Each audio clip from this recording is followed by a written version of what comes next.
വായന നമ്മളെ ചിലപ്പോൾ ഒരു കഥയിലേക്കല്ല, ഒരു ദേശത്തിലേക്കാണ് കൊണ്ടുപോകുന്നത്. അവിടെ മണ്ണിൻ്റെ ഗന്ധവും പുഴയുടെ ശബ്ദവും മനുഷ്യരുടെ വിശ്വാസങ്ങളും ഒക്കെയായി നമ്മൾ തന്നെ അലിഞ്ഞുപോകും. അത്തരത്തിൽ വായനക്കാരനെ ഒരു കാലഘട്ടത്തിൻ്റെ നടുവിലേക്ക് കൈപിടിച്ച് നടത്തുന്ന നോവലാണ് വിനീഷ് കെ എൻ എഴുതിയ നിഴൽപ്പോര്. 2022 DC നോവൽ മത്സരത്തിലെ ഷോർട്ട് ലിസ്റ്റിൽ ഇടം കിട്ടിയ ഒരു നോവൽ കൂടിയാണ്. കൊടും കാടുകളും വയലുകളും തോടുകളും പുഴകളും നിറഞ്ഞ നരിക്കോടിൻ്റെ പഴയ ഭൂപ്രദേശം.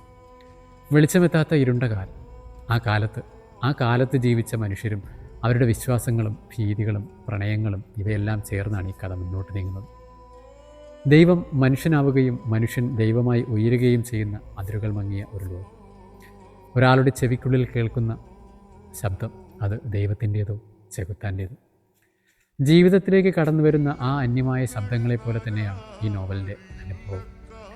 കമ്മാരനും ചാത്തുവും കേളുവും ഉമ്മാച്ചുവും കല്യാണിയും ഇവർ വെറും കഥാപാത്രങ്ങൾ മാത്രമല്ല, ഒരു കാലഘട്ടത്തിൻ്റെ ജീവനുള്ള ഓർമ്മകളാണ്.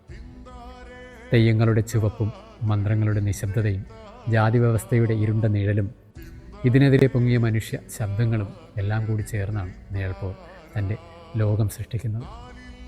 ചരിത്രവും ഐതിഹ്യവും കൈകോർക്കുന്ന ഈ രചന വായനക്കാരനെ ഒടുക്കം വരെ ഉത്കണ്ഠയിൽ.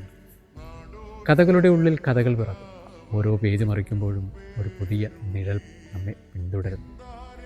വായിച്ചു കഴിഞ്ഞാൽ ഇതൊരു നോവൽ മാത്രമായി നിൽക്കും. ഒരു ദേശത്തിൻ്റെ സ്മരണയായി, ഒരു കാലത്തിൻ്റെ ശ്വാസമായി മനസ്സിൽ നീണ്ടു നിൽക്കുന്ന അനുഭവമായി മാറും. മിത്തും മനുഷ്യജീവിതത്തിൻ്റെ സംഘർഷങ്ങളും ഇഷ്ടപ്പെടുന്നവർക്ക് നിഴൽപ്പോര് തീർച്ചയായും ഇഷ്ടപ്പെടും. ഒരു ദേശം കഥയായി മാറുമ്പോൾ നിഴലുകൾക്കിടയിൽ ആരംഭിക്കുന്നതാണ് നിഴൽപ്പോര്.